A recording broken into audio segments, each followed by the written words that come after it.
Hey guys, and welcome back to my channel. It has been a while since I have uploaded a new video. I could kind of hold out on the quote unquote juicy information until the end of the video and kind of dangle it like a carrot to shamelessly increase my watch time.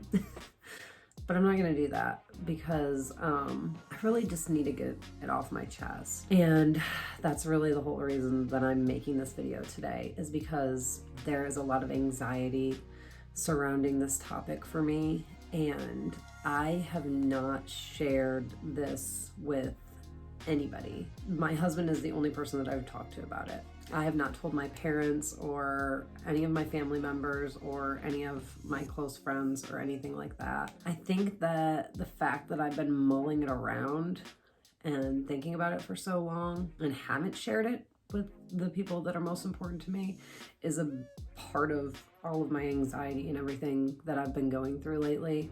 So I am hoping that this video is going to be like a therapeutic process for me in letting some of this go. So here it goes. I am discontinuing my midwifery studies.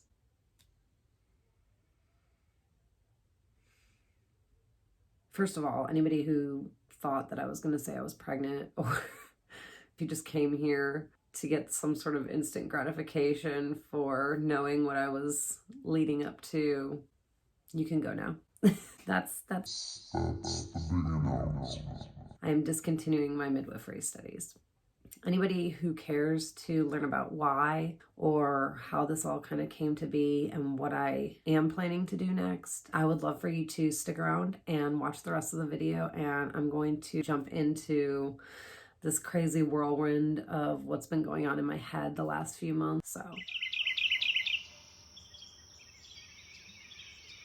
first of all, I want to say that I'm not necessarily making this a permanent decision. I don't know if I'm going to come back to this at some point. As far as my other childbirth services go, like my work as a doula or as a breastfeeding specialist and just like a childbirth educator, that's something that I am not necessarily stopping, because I am still very passionate about those things and about helping people to educate themselves and to provide resources and help for them and support and holding space. You know, it's all something very, very dear to me. So if anyone would want me to be doula for them or provide any of those things, childbirth education or breastfeeding support, you know that I'm still here for you in those ways. The reason that I am discontinuing my studies to become a midwife, it's really very layered. I'm kind of going to backtrack a little bit and just talk a little bit about how I got into the childbirth world to begin with, because shedding some light on that is going to give some perspective as to why it's kind of changing direction at this point. Of course, before I was pregnant, I had no interest in anything childbirth related. I wasn't even really one of those people that thought I wanted to be a mom. When I was in school for massage, we watched a water birth video, and it was just incredible, and it totally opened my eyes to something. Now, also, my mom had me at a birthplace with a midwife. She had my sister in a typical hospital setting. My mom's a super independent, just strong-willed woman, and she didn't like being told what to do. She didn't like having all the rules and the regulations, the restrictions, and the things that come with being in the hospital because of viability and stuff like that. So she decided when she was pregnant with me that she was going to go a different route, and she had me with the midwife. She thought that experience was wonderful. So my whole life, I heard about that. And so when I became pregnant myself, after having heard that stuff from my mom my whole life, and then having watched the water birth video, I knew that I wanted to have my baby outside of the hospital as long as it was safe for me to do so and I was healthy and everything like that. So that's where it all started. Once I began my research and my educating myself into having an unmedicated birth and having a water birth and having a midwife rather than going to an OBGYN or having the baby in the hospital, once I started going down that path of learning, I uncovered all of these things. It brought to light a lot of things that I just never new. So that's when it really sparked in me. From the moment that I knew I was pregnant, it was just hitting the books, researching every day.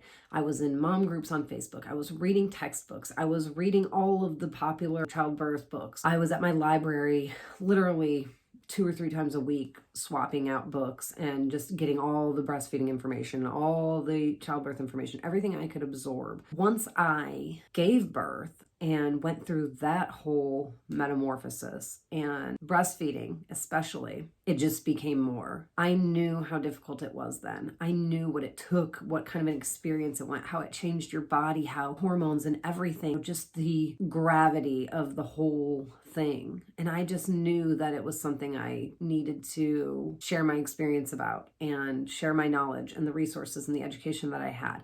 They always say that you should surround yourself with the type of people who had the experience that you want to have and learn what they did and use that as inspiration and motivation to do things the way that you want to do them. I felt like I could provide that for people because I had had this wonderful experience and I had loved everything about it.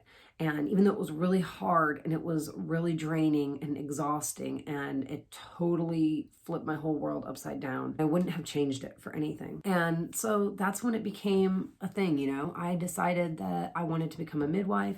I wanted to be able to be there to support birthing people like I had been supported. I wanted to provide that experience for other people because it was so special to me and I felt so cared for. I was seeing people go through experiences that they were not happy with, where they felt violated and abused even in some cases. I don't know if I felt like I could make a big enough change that it would maybe being treated the way that I was treated would become the norm, but I felt like every person that I helped was somebody who had a better experience than they would have, and the experience that they deserved and wanted. And because ultimately that's what I support. It doesn't have anything to do with what I want or what experience I had. It was about helping them to have the experience that they wanted to have and making sure that they were educated and had the resources and things that they needed to have that experience. So through my desire to become a midwife, I started working as a doula because in South Carolina, there are a couple of different ways to become a midwife, but I wanted to become a CPM, which is a certified professional midwife. And the way I was going to do that was through what's called the PEP process, or the portfolio evaluation process. Basically, what you do is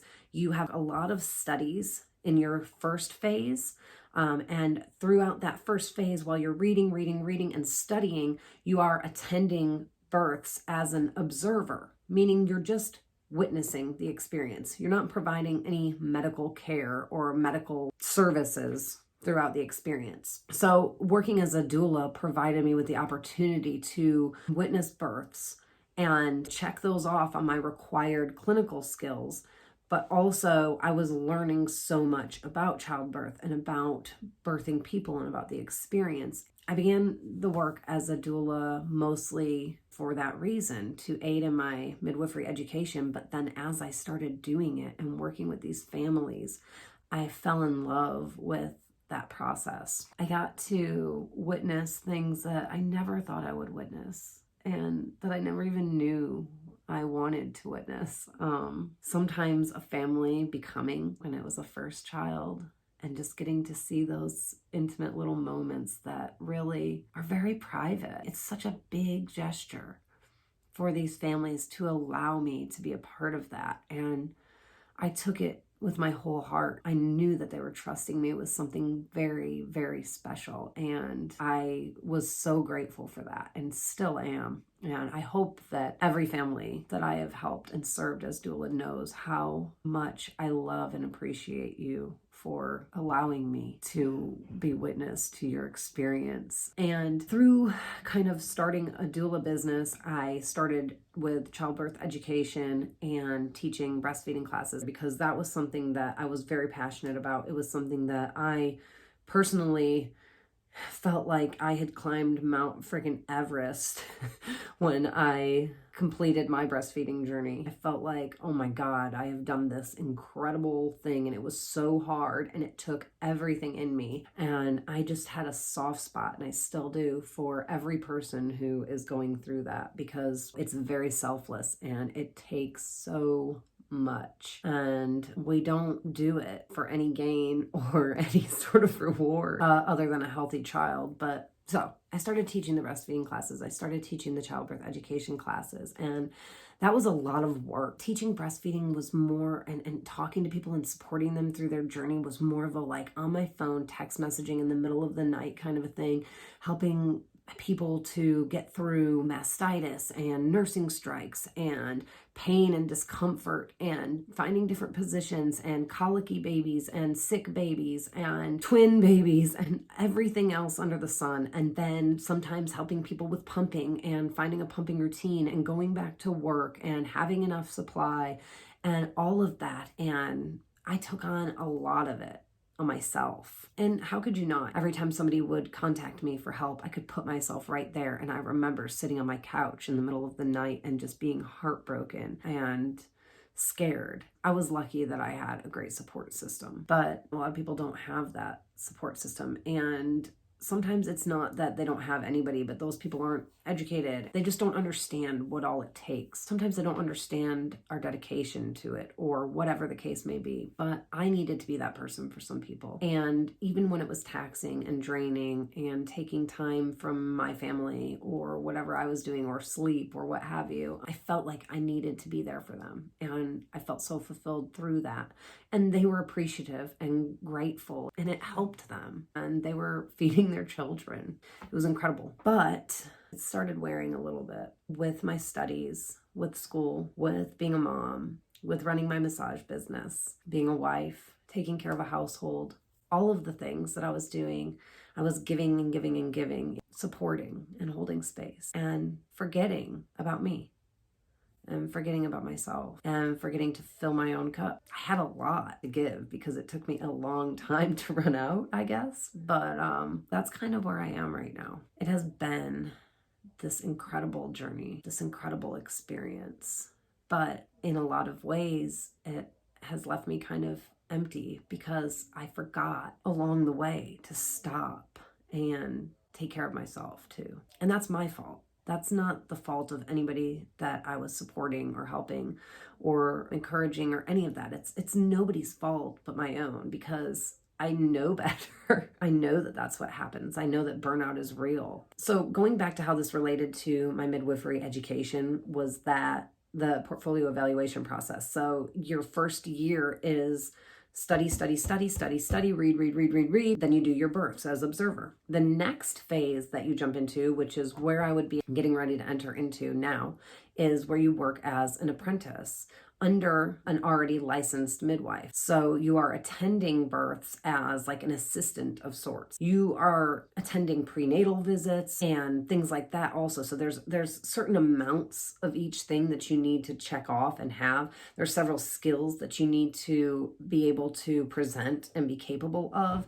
And so throughout this next phase, you're doing all of those things, but it's very demanding and you are on call basically all of the time. It's very much like medical school, where you're learning to be a nurse or a doctor. So I have known that this was coming up. It's not like a surprise to me because I was well aware and well versed in the process of how I was going to become licensed. And a couple things have changed. When COVID started, we as doulas could no longer attend births in the hospital. That put a real damper, basically this whole year, on my ability to attend births and to complete my last steps in my phase 1. Also, with my son being home all the time and no longer being in preschool, and that took away from my ability to continue my studies. I was looking at this next year. We had always planned to homeschool, which I'll get to in a minute, but we were using this year for preschool for him as an opportunity for socializing and for me to complete the last few births that I needed to get and to get ahead with my studies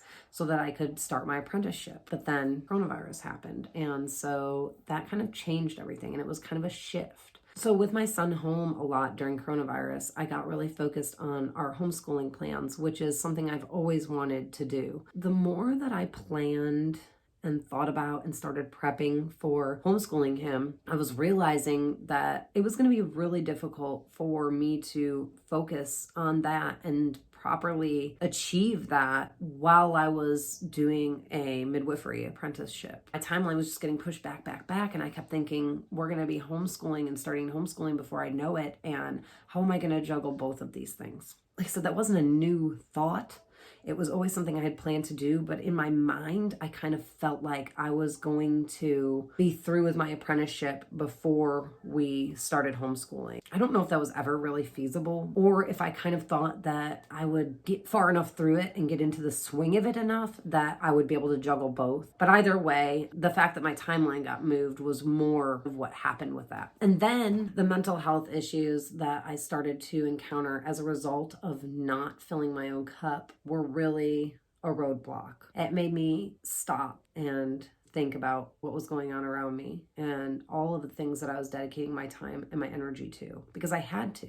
I had to literally stop and like write it all down and be able to see where is all of my energy going and what am I putting it into, because it certainly wasn't, any of it wasn't focused back at me. And I got thinking about all of the things that I wanted to do with my life. I have so many goals and so many things that I've always wanted to do. I got down this rabbit hole with the childbirth thing because I was inspired in the moment that I was in my own experience, and I was in that sort of season of my life, and it was so close to where I was at that I was very passionate about it. And I'm not saying that that has gone away, but now that I'm entering a different season, my son is getting older and I'm getting further and further away from that part of my life. My focus is more on some of these other things like the homeschooling and things that I want to do for myself, goals that I've had for years before I ever got on that path.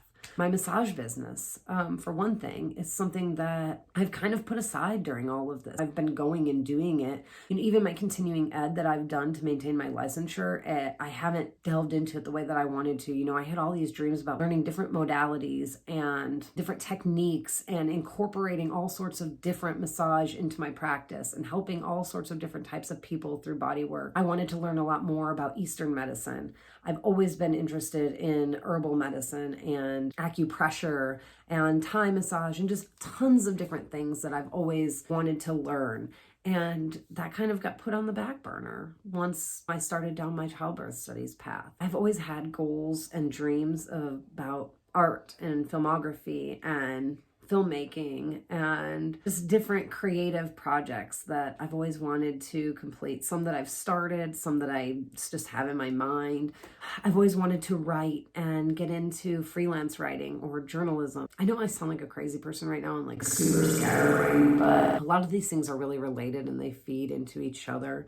And I feel like the last 5 years, I haven't put any focus into any of those things. So I have a lot of things that I want to do, and that's another big part of it, because I feel like with the midwifery, it's just very one track. It's very demanding and you have to give it your all. Honestly, it's been pretty consuming, and it's not that I want to let it go. But when I started this YouTube channel back during the beginning of quarantine, I started it because I wanted to provide childbirth education online for people to access in their homes. I felt the need to share it, and I got working on it.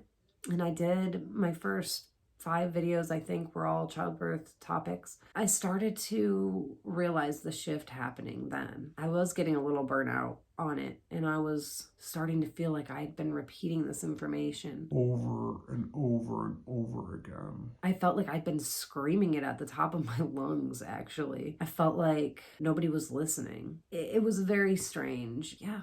Just kind of got working on those videos, and it was like through that process of making those videos, I thought, is there a better way to affect this issue? Is there something that I could do that would serve some of my other wants and desires and needs and goals while still serving my passion for helping pregnant and birthing people? And I got thinking about journalism and writing and my filmmaking goals, and I felt like that's a way that I can still pursue this topic, blogging, social media and building a brand for myself, entrepreneurship in the way of this new digital age that we're in. As I was making the YouTube videos, I was really going down the YouTube rabbit hole itself and like really getting into it and thinking, gosh, this is fun. This is a great platform. I'm enjoying the editing process so much and being creative with it and adding my own twist to everything. So if I can serve the purpose that I feel called to and do it in a way that feels more fulfilling, I don't know what the future holds. I just know that I have to be happy right now, and I have to be doing the things right now that serve me more, because I deserve that. And we all do, because that's how I'm going to get well. That's how I'm going to get better. I still want to be there for you or anyone else who needs me, but I can't be if I'm so worn out that I don't have anything left to give. And that's where I'm at, taking some deep breaths, and I'm looking toward the future. What's next? You know, what's the immediate future look like? I have some goals as far as different business opportunities that I can do from home while I'm homeschooling to bring in some extra money. I have a lot of goals for my YouTube channel and tons of different stuff that I want to share. And now that I've gotten this kind of off my chest, I feel like I can share that stuff with you. I kind of felt held back by the previous expectations that I had set for the channel. And once I got doing it, like I said, I kind of turned on my path. So now that I've shared this video, hopefully I will feel more confident in the reception of the videos that I really want to be sharing with you guys right now. So I have some other things in the works, a lot of different artistic projects that I'm working on and putting my energy into, things I'm learning, new skills that I'm acquiring, but I got to keep some of that secret, so you have something to look forward to. But just know that the future is bright and that I'm excited about it, and that even though this does feel a little bit like a loss, I'm not giving up and I'm not quitting anything. I'm changing course a little bit, and I'm taking care of myself. Self-care, self-love, so important. And to my family and my friends who are watching this and finding this out, I'm sorry that I didn't tell you this personally, but it's all just been kind of brewing for me, and I didn't really know how to say it. And somehow today, with the past couple of days and the places I've been in my mind and my thought processes and everything I've been kind of working through with therapy and stuff like that, it's just, this is when it came out and this is how it came out. And I hope that you don't feel any kind of animosity towards me for sharing it this way, but this was just part of my process. I think I'm just gonna kind of wrap it up from here. I think I've said everything I need to say. I know I rambled a lot. I tried to kind of outline what I wanted to say, but I wanted it to come from the heart. I wanted it to be genuine, so I didn't want to think about it too much before I just started recording this. I hope it all makes sense. Please make sure that you like this video for me, because it really does help me out. And if you haven't already, subscribe to my channel below, leave me a comment, show me some love. I love to interact with you guys. I'm gonna say goodbye for now. I hope that you guys are all having a great day or a great evening, and that you are taking care of yourselves.